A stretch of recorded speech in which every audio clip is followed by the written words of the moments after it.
పరిశుద్ధుడైన యేసుక్రీస్తు శుభనామమున దేవుని సంఘాల్లోని విశ్వాసులు మరియు ప్రియ నాయకులు అందరికీ ప్రభు పేరట వందనాలు తెలియజేస్తున్నాను. 6వ తారీఖు డిసెంబర్ నెల 2020 సంవత్సరము ప్రభుదినం సందర్భంగా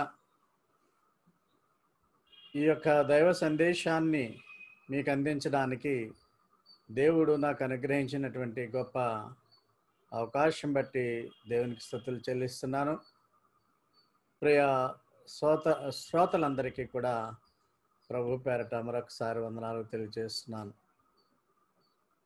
ఈరోజు మనము ధ్యానం చేసేటువంటి అంశం ఏదనగా పాపము యొక్క ప్రాయశ్చిత్తము, దాని ఉద్దేశము. The meaning of atonement. ఈ యొక్క దైవ సందేశాన్ని అందించినటువంటి వారు ఇంగ్లాండ్లోని mount forest church of God దేవుని సంఘం సోదరులు జెఫ్ హైడెన్ గారు మనకు దీనిని అందించి ఉన్నారు. ఈయన చాలా అనుభవజ్ఞులు, దైవ జ్ఞానములో బలము కలిగిన వారు. దీనిని నేను తెలుగులో ట్రాన్స్లేట్ చేయడం జరిగింది. We are very much thankful to Brother Jeff Hayden, Church of God in Mount Forest, for giving us a wonderful message on the meaning of the atonement. We are all very much thankful to you, brother, for your excellent message. At the same time, I would like to thank our dear brothers, David Woods, Brother Brian Tagwell, Martin Jones, for facilitating this message to be forwarded to us. And we are very much happy for their services. Thank you, brothers. Praise the Lord. ప్రాయశ్చిత్తము యొక్క ఉద్దేశం పాప పరిహారము, పాప నివృత్తి అని కూడా వీటిని అనవచ్చు. మన యొక్క జీవితాలలో మనము చూసినట్లయితే ఇప్పటికే ఎంతోమంది దేవుని సంఘాల్లో అనుభవజ్ఞుల యొక్క మాటలు విని ఉన్నాం. ఈ సోదరులు జెఫ్ హైడెన్ గారు అంటున్నారు, ఈ పాప ప్రాయశ్చిత్తము, అటోన్మెంట్ ముఖ్య ఉద్దేశాలను మనల్ని గమనించమని తెలియజేస్తున్నారు. The purpose of atonement. వీటిని 5 భాగాలుగా చూడవచ్చు. చెల్లించాల్సిన చెల్లింపు, విముక్తి అంటే పాపము నిమిత్తము చెల్లించవలసినటువంటి బాకీ, దాని నుంచి విముక్తి ఒకట, అదే ప్రాయశ్చిత్తం. రెండవది పెనాల్టీ నుండి స్వతంత్రత లేక స్వేచ్ఛ. దేవుడేసేటువంటి శిక్ష, పాపానికి దేవుడేసేటువంటి శిక్ష, దాన్ని పొందకుండా మనము క్షమాపణ పొందాలి. అదే అటోన్మెంట్, పాప ప్రాయశ్చిత్తం. పాపము పట్ల దేవునికి భయంకరమైనటువంటి కోపం ఉంటుంది. దైవ కోపాన్ని తప్పించుకోవడం, దాన్ని తప్పించుకోవడం వల్ల మనకు వనగూరే ప్రయోజనం ఏంటి? అది పాప ప్రాయశ్చిత్తం వల్ల జరుగుతుంది. దేవుని ముందు మంచి స్థితి, మనము దేవుని ఎదుటగా నిలబడాలి. అప్పుడు మనల్ని సమర్థించేవాడు ఎవడు? ఐదవది దేవుని సేవించడానికి అనుకూలత. బ్రతికున్నంత కాలం కూడా ఆయన సేవించాలి. పవిత్రత రావాలి. ఆ పవిత్రత ఎలాగొస్తుందంటే మన పాపాల ప్రాయశ్చిత్తం వలన వస్తుంది. అన్నిటిలోనూ ప్రభువుకు ప్రాముఖ్యము కలగాలి అని దేవుడు ఆశిస్తున్నాడు. In everything he might be preeminent. ఈ విషయాలన్నింటినీ కూడా మనము చర్చించబోతున్నాం. ముందుగా మనం చూస్తున్నట్లయితే మన జీవితాల్లో పలుసార్లు వంకర టింకర మాటలు మాట్లాడుతూ ఉంటాం. వంకర టింకర మాటలు నేను మాట్లాడట్లేదు అంటే అది చాలా అబద్ధం. ఎప్పుడో అప్పుడు ప్రతి ఒక్కళ్ళు కూడా ఈ పదాలను అటు ఇటు మారుస్తూ వంకర టింకరగా మాట్లాడేటువంటి నైజం మానవునికి ఉంటుంది. దాన్నే ఇంగ్లీష్లో క్రాస్ వర్డ్ అంటారు. అయితే ఇంకొక రకమైన క్రాస్ వర్డ్ ఉంది. ఆ క్రాస్ వర్డ్ ఏంటంటే సిలువను గూర్చిన మాట. Talk about cross. ఈ సిలువను గూర్చిన మాట వంకర టెంకరగా ఉండదు. సూటుగా దేవుడు మనతో మాట్లాడుతూ ఉంటాడు. ఈ సిలువను గూర్చిన మాటలో రెండు అంశాలు ఉన్నాయి. నీతిమంతుడైన దేవుడు పాపాన్ని అసహించుకుంటాడు, కోపగించుకుంటాడు. ఆయన పవిత్రుడు. ఆ పవిత్రతకు వ్యతిరేకంగా ఉండేటువంటి ప్రతి ఒక్కరి పాపాన్ని ఆయన అసహించుకుంటాడు. రెండవదిగా ఏంటంటే ఆ పాపాన్ని పరిహరించడానికి దేవుడే ఒక మార్గాన్ని ఇచ్చాడు. సిలువ మాట. ఆ మాట ఏంటంటే ఆ చెట్టు మ్రాను పైన సిలువ పైన యేసును బలియాగం చేస్తున్నాడు, నీ కొరకు నా కొరకు. ఆయన నమ్మిన ప్రతి ఒక్కరికి కూడా ఎటోనిమెంట్, పాప ప్రాయశ్చిత్తము వస్తున్నది. ముందుగా ఈ పాప ప్రాయశ్చిత్తము, ఎటోనిమెంట్ అనేటువంటి మాటను ఇంగ్లీష్లో దాన్ని ఏ విధముగా అర్థం వస్తుందో చూద్దాం. పాత నిబంధన గ్రంథము హెబ్రీ భాషలో రాయబడింది. దాని నుంచి ఇంగ్లీష్లో ట్రాన్స్లేషన్ జరిగింది. కొత్త నిబంధన గ్రంథము గ్రీకు భాషలో రాయబడింది. దాని నుంచి ఇంగ్లీష్లోకి రాయబడింది. తరువాత ప్రాంతీయ భాషలోనికి అవి ఇంగ్లీష్లోంచి బైబిల్ తర్జుమా అవడం జరిగింది. మనము గమనిస్తున్నట్లయితే పాత నిబంధన గ్రంథములో ఈ యొక్క ప్రాయశ్చిత్తము, ఎటోనిమెంట్ అనేటువంటి మాట పలు రకాలుగా దానిని మనము చూడవచ్చు. ఇక్కడ మనం గమనిస్తున్నట్లయితే ఎటోన్మెంట్లో ఎట్ వన్ మెంట్ అని మనము గమనించవచ్చు. At one meant. రైలు పట్టాలు తప్పిపోతుంటే పట్టాలు తప్పిపోతుంది అని చెప్పవచ్చు. ఒక వ్యక్తి ఒక రూమ్లో బంధింపబడ్డాడంటే కన్ఫైన్మెంట్, బీయింగ్ కన్ఫైన్డ్, వాడు గదికి పరిమితం అయిపోయాడని మనం చెప్పవచ్చు. అలాగే ఎటోన్మెంట్ అంటే ఎట్ వన్ మెంట్ అనగా రెండు వర్గాల మధ్య, ఇరువురు వ్యక్తుల మధ్య, విభేదాలు ఉన్నటువంటి వారి మధ్య ఒక ఒడంబడిక తీసుకురావడం, ఎటోన్మెంట్. ఆ విధముగా ఆంగ్ల నిఘంటువులో దాని అర్థాన్ని మనము చూడవచ్చు. మనము పాత నిబంధన గ్రంథంలో పలు సంఘటనలు చూద్దాం. హీబ్రూ భాషలో పాత నిబంధన గ్రంథము రాయబడి ఉన్నదని మనము చూస్తున్నాం.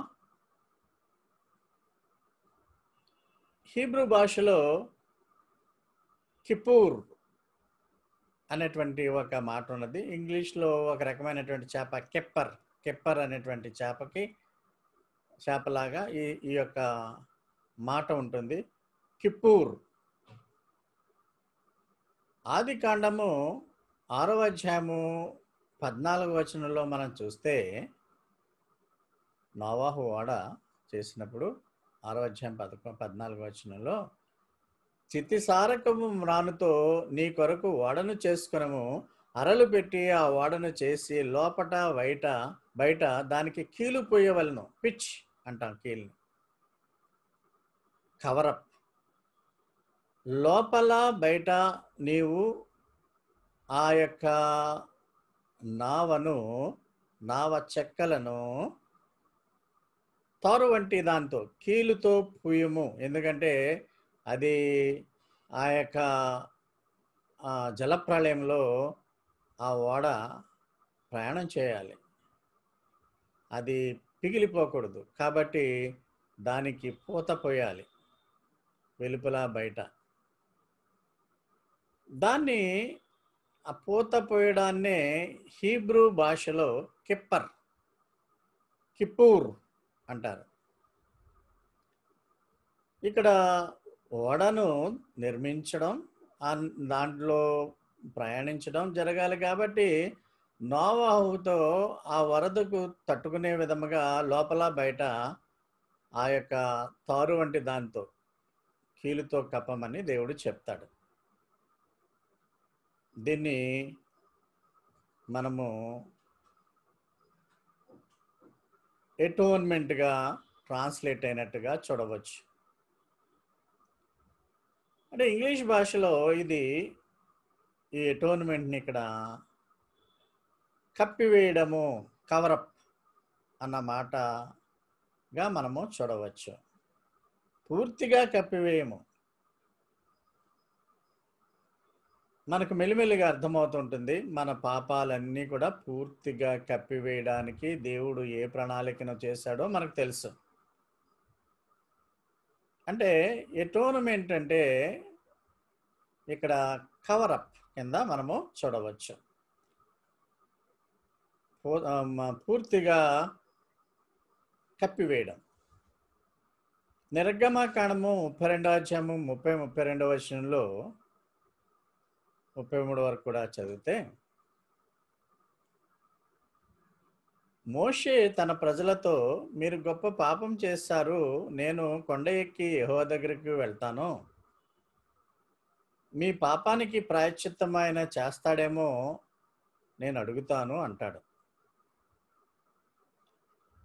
మోషే యెహోవా దేవుని దగ్గరికి వెళ్ళి, వాళ్ళు బంగారు దేవదూతలను చేసుకుని నీకు వ్యతిరేకంగా పాపం చేశారు, దాన్ని పూజించడం వల్ల అయ్యో నా ప్రజలు గొప్ప పాపం చేశారని ప్రజలందరి తరపున పాప పరిహారం చేయమని దేవుడైన యెహోవాను మోషే వేడుకుంటాడు.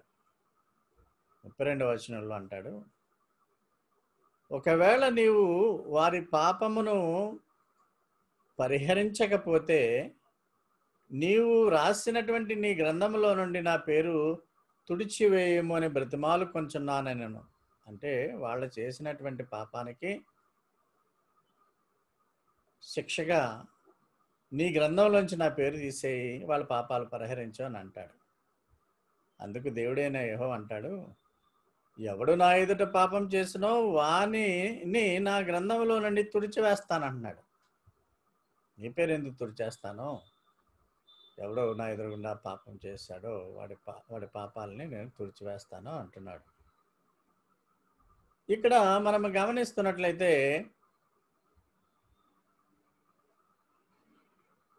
మోషే దేవుని ప్రజలకు వాళ్ళు తప్పిదాలు చేయడం వల్ల దేవునికి మధ్య ఒక ఒడంబడిక చేద్దాం అనుకున్నాడు. తప్పిదాలను బట్టి పాపాలు క్షమించమని అడుగుతున్నాడు. పాపాలని పూర్తిగా కప్పివేయమని అడుగుతున్నాడు. వారి పాపము చెడ్డది గనుక ఒకవేళ నువ్వు క్షమించలేకపోతే నన్నే పనిష్ చేయి, నీ గ్రంథంలోంచి నేను తీసేయి అని అంటున్నాడు. అంటే పాపాలు పరిహరించడానికి, పాప శిక్షణ పొందడానికి మనకు బదులుగా ఒకరు ఉండాలని అర్థం ఇక్కడ వస్తుంది. మనకు ప్రత్యామ్నాయంగా మనకు బదులుగా ఇంకొకరు బలిదానం చేయవలసినటువంటి పరిస్థితి ఏర్పడింది. మన పాపములంతా చెడ్డవి.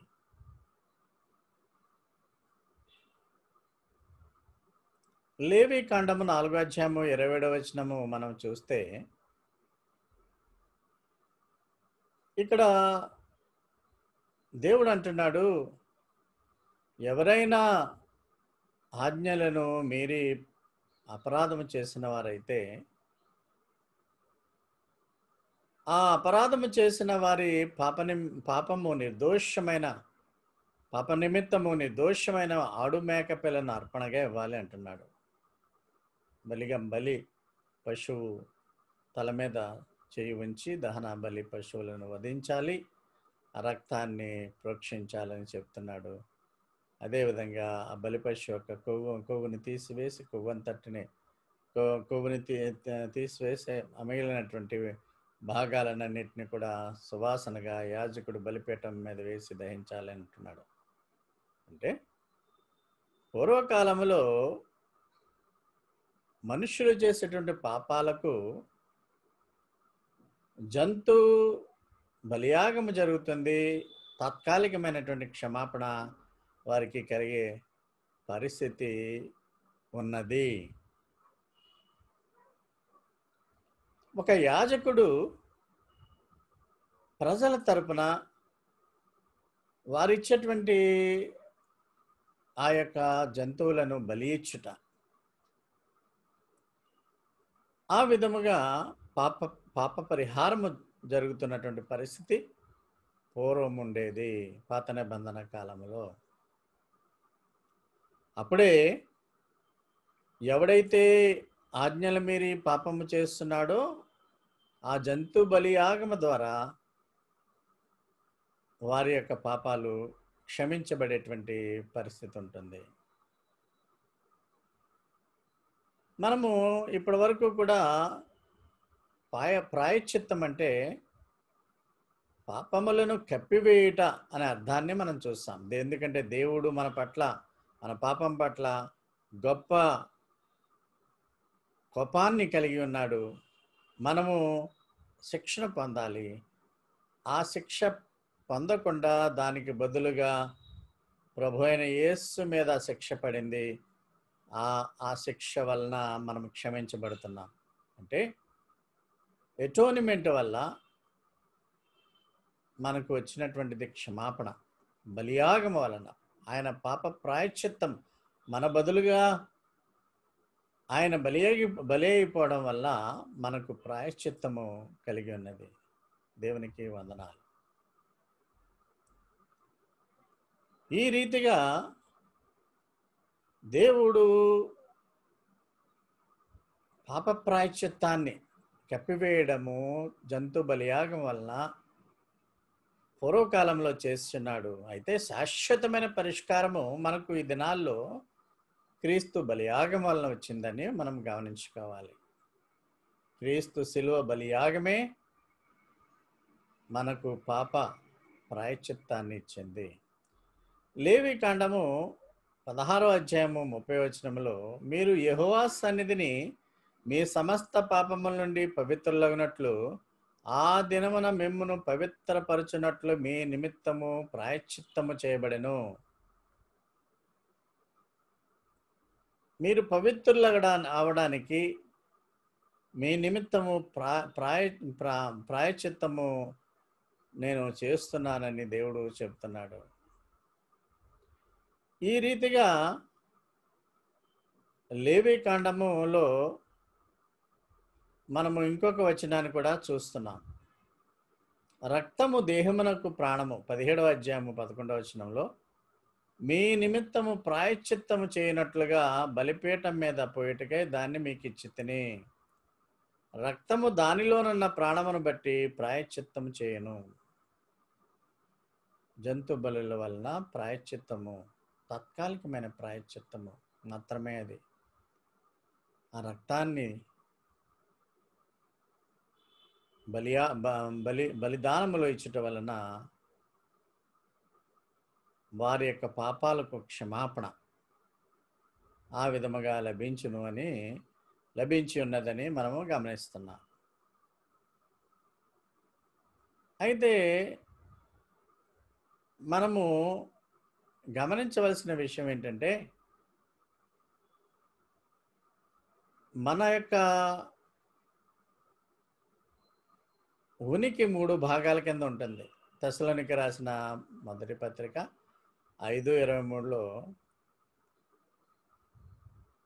మీ ఆత్మ జీవమును శరీరమును మన ప్రభువైన యేసుక్రీస్తు రాకడయందు నిందారహితముగా ఉండునట్లు సంపూర్ణముగాను ఉండునట్లు కాపాడబడును గాక. మనం ఇక్కడ గమనిస్తున్నట్లయితే ప్రతి మనిషి కూడా 3 విభాగాల కింద చేయవచ్చు.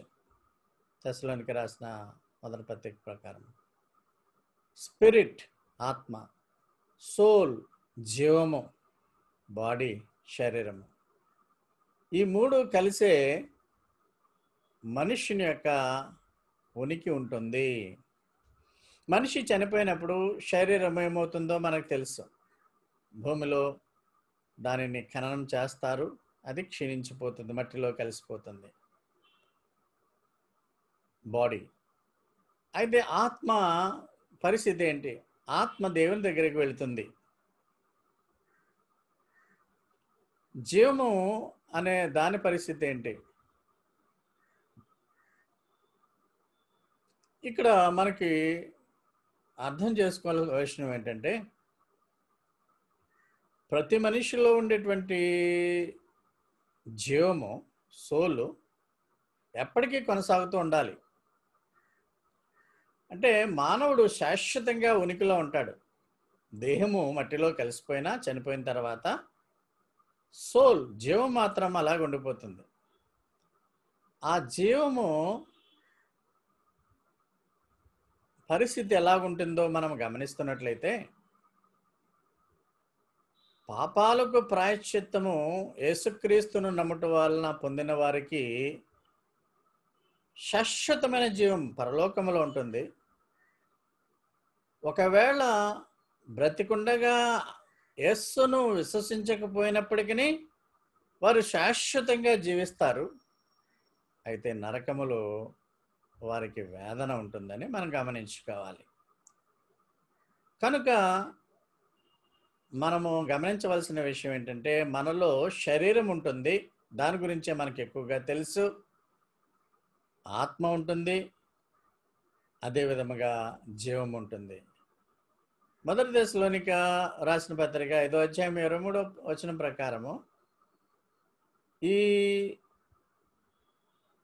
ఆత్మ దేవుని చేత నడిపించే విధముగా మనం ఉండాలి, దురాత్మల వలన కాదు. జీవం అనేది వ్యక్తిత్వం, మన యొక్క మైండ్, మనము ఏం పని చేయాలనుకుంటున్నామో అది మన మైండ్కే తెలుసు. మన యొక్క ఫీలింగ్స్, ఎమోషన్స్ అన్నీ కూడా జీవానికి సంబంధించినవి. ఈ జీవము, ఈ ఆత్మ రెండు కలిసి బాడీ అనే దాన్ని కవరప్. ఈ బాడీ ఏం చేస్తుందంటే, అది మాట్లాడుతూ ఉంటుంది, పనిచేస్తూ ఉంటుంది. దీనికి ఒక అనేకమైనటువంటి సిస్టమ్స్ ఉంటాయి. నాడీ వ్యవస్థ, జీర్ణ వ్యవస్థ, రకరకాలుగా ఈ బాడీ పనిచేస్తూ ఉంటుంది. దాని గురించే మనకి ఎక్కువ తెలుసు. అయితే మనుష్యులలో ఆత్మ ఉంటుంది, జీవం ఉంటుందని ఈరోజు మనం బాగా నేర్చుకునబోతున్నాం. యేసు ప్రభు వారి మీదకి పౌరం వలె పరిశుద్ధాత్ముడు వచ్చి ఉన్నాడు. ఆత్మ, దేవుని ఆత్మ, మనము కూడా యేసును అంగీకరించగానే ఆత్మ వచ్చి ఉన్నది. అంటే 3 రకాలైనటువంటి విభాగాలు మన శరీరంలో ఉన్నాయి. బయట కనిపించేది శరీరమని మనకు తెలుసు. మారు మనస్సు పొందకపోవడము, ప్రభువైన యేసును పొందకపోవడము, మన పరిస్థితి నల్లగా ఉంది. ఆత్మ, జీవము, మన యొక్క బాడీ అంతా కూడా అపరిశుద్ధంగానే ఉంది. ఎప్పుడైతే మారు మనసు రక్షణ పొంది ఉన్నామో మన శరీరంలో అనేకమైనటువంటి మార్పులు వస్తాయి. జీవము, ఆత్మ నడిపింపు, మంచి పనులు చేయడం, దేవునికి ఇష్టలుగా ఉండడం, అనుదినము కూడా ఆత్మ సంబంధంగా మనము వృద్ధి చెందుతూ ఉంటుంటే మన ఆత్మలు, మన జీవము ఇవన్నీ కూడా పరిశుద్ధీకరింపబడతా ఉంటాయి. ఈ విధముగా మన యొక్క శరీరాన్ని, ఆత్మను, జీవాన్ని యేసు రక్తం ద్వారా మనం శుద్ధీకరణ చేసుకునవలసిన వారమై ఉన్నాము. పాత నిబంధన గ్రంథములో ఈ ఎటోనిమెంట్కి ఇంకొక భావన చెప్పబడింది. ఇక్కడ మనము గమనిస్తున్నట్లయితే ప్రొవర్బ్స్, సామెతలు 16:14లో రాజు క్రోధము మరణదూత, జ్ఞాని అయిన వాడు క్రోధమును శాంతిపరచును. అంటే రాజుగారికి కోపం వచ్చిందంటే ప్రజలకి, ఏ ప్రజల మీద అయితే రాజుగారికి క్రోధము పెరిగిందో వాళ్ళకి మరణాన్ని శాసిస్తాడు. అయితే రాజుగారి కోపాన్ని చల్లార్చడానికి జ్ఞాని అయిన వాడు ప్రయత్నిస్తూ ఉంటాడని దీని అర్థం. ఇక్కడ a wise man will appease the wrath of king. రాజుగారి యొక్క కోపాన్ని జ్ఞానవంతుడు దాన్ని శాంతపరుస్తాడు. ఈ శాంతపరచుట అనేది, ఎపీజ్ అనేది ఎటోన్మెంట్గా మనము గమనించవచ్చు. ఇంకొక రకమైనటువంటి ఎటోన్మెంట్కి ట్రాన్స్లేషన్ ఎపీజ్, కవరప్ అని చూసాము, ఇక్కడ ఎపీజ్ అని చూస్తున్నాం. ఈ విధముగా దేవుని యొక్క క్రోధాన్ని, మన మీద ఉన్నటువంటి క్రోధాన్ని చల్లార్చడం మన తరం కాదు. అయితే మనకు బదులుగా జ్ఞాని అయిన వాడు యేసు ప్రభు మనకు బదులుగా బలియాగమైపోయి మనకి ఆ యొక్క శాంతిని ఇచ్చాడు. ఆ ఎపీజ్మెంట్ని మనకి ఆయన దయచేసి ఉన్నాడు. దేవునికి వందనాలు. ఇప్పటివరకు గమనించిన దాంట్లో హీబ్రూ భాషలో, పాత నిబంధన గ్రంథము హీబ్రూ భాషలో ఉంది అని మనము అన్నాము. కిపూర్ అనేదానికి, ఎటోన్మెంట్కి కిపూర్ ఒరిజినల్ మాట, దానికి ఇంగ్లీష్లో పూర్తిగా కప్పివేయడము అని చూసాము. ఇప్పుడేం చూసామంటే దేవుని యొక్క కోపమును చల్లార్చుట, అది కూడా కిపూరే. ఇవన్నీ కలిపి ఇంగ్లీష్లో ఎటోనిమెంట్ అని చెప్పడం జరిగింది ప్రియమైన వాళ్ళారా. అయితే కొత్త నిబంధన గ్రంథంలో ఎటోనిమెంట్ అనే మాటను మనము పలుసార్లు ఎక్కడా చూడం. అయితే దానికి తగ్గట్టు కొన్ని మాటలు ఉన్నవి, 2 వాక్యాలలో ఉన్నవి. మీకు తెలుసు, గ్రీకు భాషలో న్యూ టెస్టిమెంట్, కొత్త నిబంధన రాయబడింది. ఈ 2 వాక్యాల్లో లోకాసు వార్త, హెబ్రీ పత్రికలో రాయబడినటువంటి వాటిల్లో హీబ్రూలో కిపూర్ అనే మాట గ్రీకులో హెలాస్కోమై అని వ్రాయబడింది. కిపూర్ అనే హీబ్రూ భాష మాటకు గ్రీకు భాషలో మాట హెలాస్కోమై. ఈ ఈ రెండు మాటలుకి ఇంగ్లీష్లో ట్రాన్స్లేషను ఎటోనిమెంట్గా చేయబడింది. ఎటోనిమెంట్కి తెలుగులో పాప ప్రాయశ్చిత్తము. అయితే ఈ హెలాస్కోమై అనేటువంటి మాట ఈ రెండు వాక్యాల్లోనూ వేరువేరుగా ఉంటుంది. లోకాసు వార్త 18వ అధ్యాయము 13వ వచనంలో సొంకరి ప్రార్థన చూసినప్పుడు వాడు ఆకాశం వైపు కన్నులు ఎత్తడానికి గాను ధైర్యము చాలక పాపమును బట్టి రొమ్ము కొట్టుకొనిచు పాపి అయిన నన్ను కరుణించుము దేవా అని పలికాడు. లోకాసు వార్త 18వ అధ్యాయం 13వ వచనంలో. ఇక్కడ God be merciful to me అని అనువదించబడింది. Be propitiated, be merciful to me as I'm sinner. నేను పాపిని కనుక దేవా నీవు నన్ను కరుణింపమని వాడు రొమ్ము కొట్టుకుంటూ ప్రార్థించాడు. తెలుగులో దాన్ని కరుణించమని ట్రాన్స్లేషన్ చేస్తారు. ఈ ప్రోపిషియేటెడ్ అంటే కరుణించుము. ఈ కరుణించుము అన్న దానికి కూడా పాప ప్రాయశ్చిత్తం. దేవా నా పాపాలకు క్షమాపణ దయచేయి, ప్రాయశ్చిత్తము దయచేయి, కరుణించుము అని మనం అర్థం చేసుకోవాలి. అదే విధముగా హెబ్రీ గ్రంథకర్త 2వ అధ్యాయం 17వ వచనంలో ఏం రాస్తున్నాడంటే, ప్రజల పాపములకు పరిహారము కలుగుటకై దేవుని సంబంధమైన కార్యములలో కనికరమును నమ్మకమును గల ప్రధాన యాజకుడుగు నిమిత్తము అన్ని విషయముల్లో ఆయన తన సహోదరుల వంటి వాడు కావలసి వచ్చెను.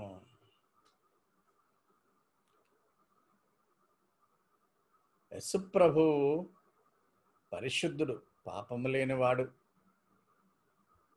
ఆయన మనలాంటి వాడే కానీ భూమి మీద ఉన్నప్పుడు ఆయన సాక్షాత్తు దేవుడే. ఇక్కడ దేవుని ఇల్లు అయినటువంటి మనందరి పైన ప్రధాన యాజకుడు యేసుప్రభు. ఈ ప్రధాన యాజకుడు ఎప్పుడూ కూడా ఆ ప్రధాన యాజకుని ద్వారా దేవునికి మనము సేవ చేస్తున్నాం.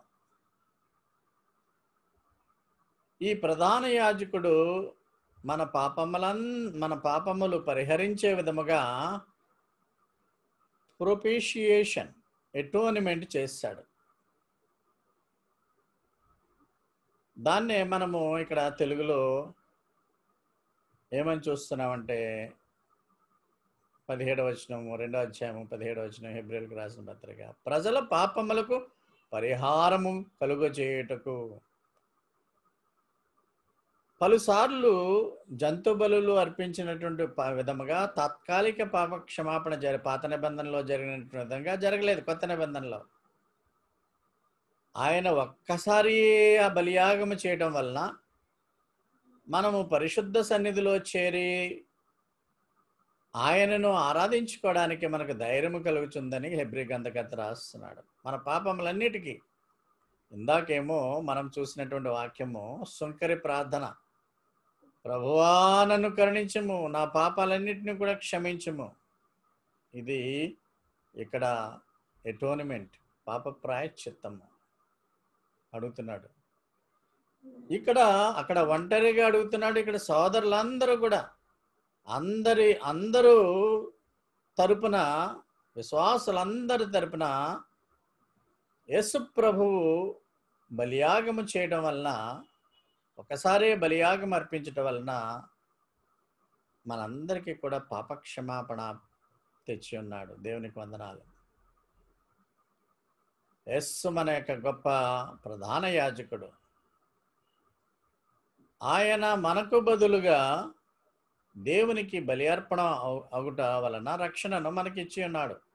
అది నమ్ముతున్నాం కనుకనే మనము కూడా ఆ పాప ప్రాయశ్చిత్తము మనకు కూడా లభించి ఉన్నది. ఈ విధముగా ఎటోనిమెంట్ కొత్త నిబంధనలో మత్తయి, హెబ్రీయుల్లో మనము దాన్ని చూచి ఉన్నాం. యేసు ప్రభు వారు ఒక ఉపమానాన్ని చెప్పి ఉన్నారు. దీన్ని బట్టి కూడా ఈ ఎటోనిమెంట్ అనేటువంటి మాటను మనం అర్థం చేసుకోవచ్చు.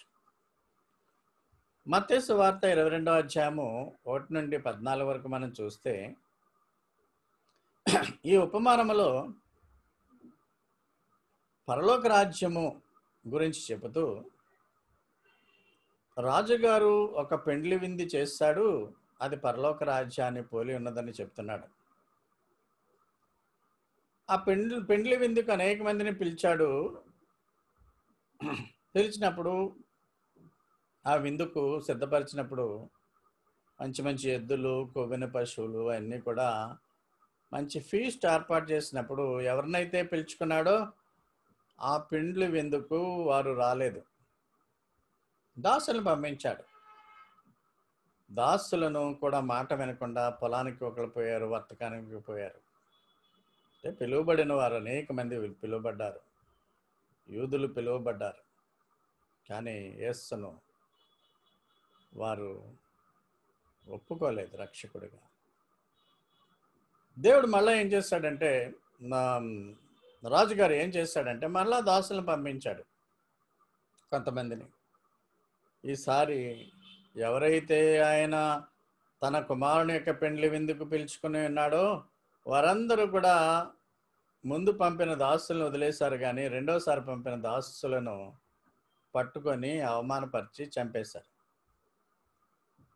ఇప్పుడు రాజుగారి కోపం వచ్చి ఆయన యొక్క సేవకులను, ఇంకా కొంతమంది సేవకులను, దండ్లను పంపించి నరహంతకులను సంహరించి ఆ పట్టణాన్ని తగలబెట్టేశాడు కోపం వచ్చి. అప్పుడు ఆ పెండ్లి విందుకు అనేక మంది పిలువబడ్డారు, కానీ వాళ్ళు పాత్రులు కాలేకపోయారు యూదుల్లాగా. అప్పుడు రాజుగారు ఏమన్నాడంటే, రాజమార్గాలకు పోయి మీకు కనబడిన వారందరినీ కూడా పెండ్లి విందుకు పిలవండి, చెడ్డవారేంటి మంచివారేంటి అందరినీ కూడా పెండ్లిశాలకు పోగు చేయండి అని సేవకులను పంపించి వారి చేత పెండ్లిశాలను నింపేశాడు. అన్యులైన వారికి కూడా దేవుడు వర్తమానాన్ని పంపించి ఆయన యేసును అంగీకరించిన వారి చేత ఆ యొక్క పెండ్లిశాలను నింపినట్టుగా మనం అర్థం చేసుకోవచ్చు. అయితే పెండ్లిశాలలో వెళ్ళేవాడికి పెండ్లి వస్త్రం ఇవ్వబడుతుంది, వెడ్డింగ్ గార్మెంట్. అది వేసుకునే లోపలికి వెళ్ళాలి. అయితే ఒకడు పెండ్లి వస్త్రం లేకుండా, అంటే నాకు అవసరం లేదులే ఈ యొక్క పెండ్లి వస్త్రము అని లోపలికి వెళ్ళి అప్పుడు రాజుగారు అడుగుతాడు, స్నేహితుడా పెండ్లి వస్త్రం లేక ఎందుకు వచ్చావయ్య అంటే మాట్లాడలేదు అతను.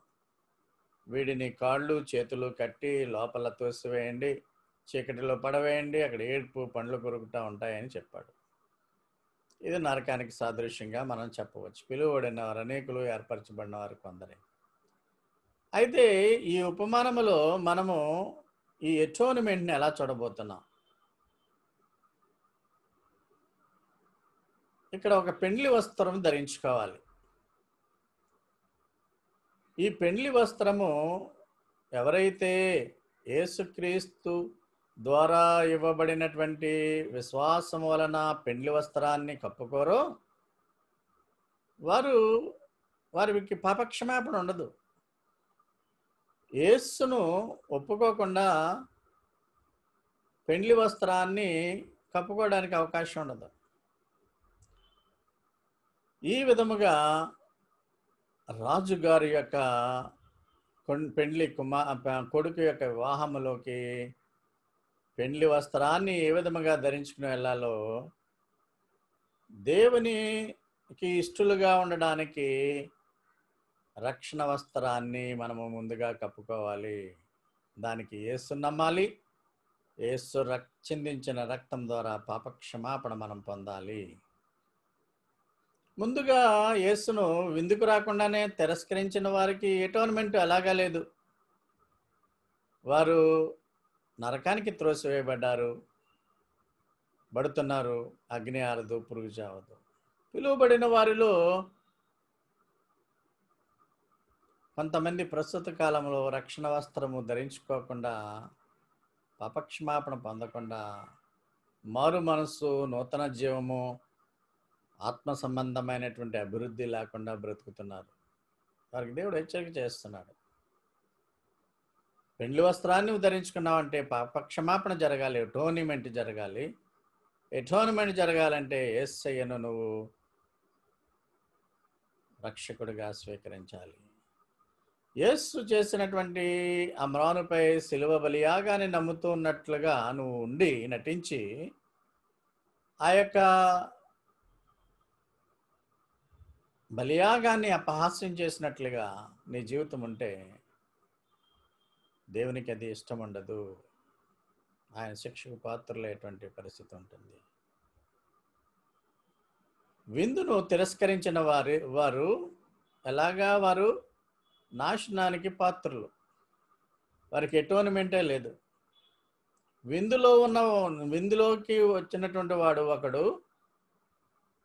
వాడు చాలా కేర్లెస్గా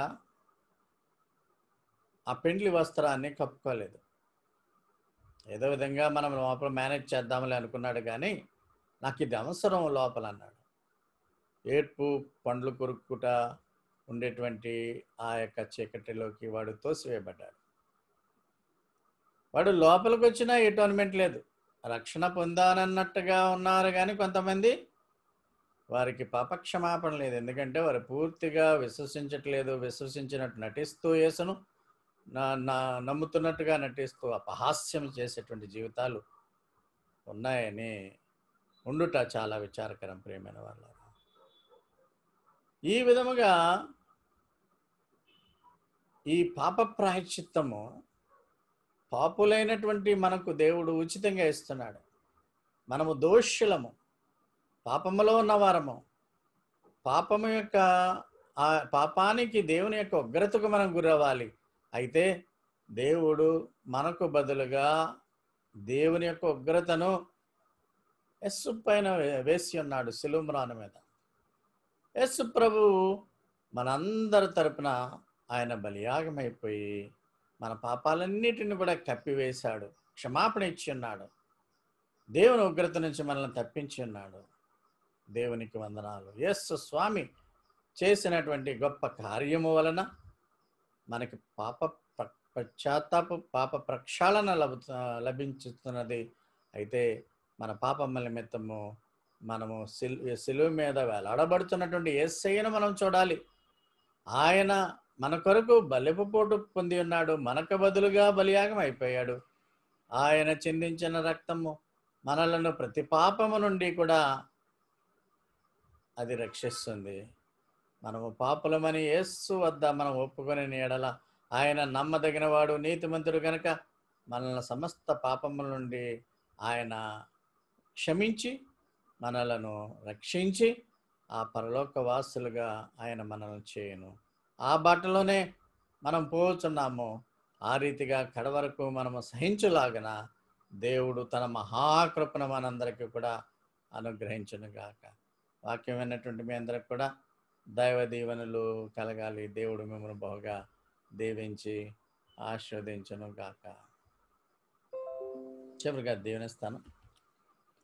మన తండ్రి అయిన దేవునికి ప్రేమయు, కుమారుడైన యేసుక్రీస్తు కృపయు, పరిశుద్ధాత్మక అన్యోన్య సహవాసము సదాకాలమనగానే మధ్యాకాశముకు వచ్చే పర్యంతము మనకును మన కుటుంబములకును మన సంఘములకును ఎల్ల వేళలా కావలిగా ఉండును గాక.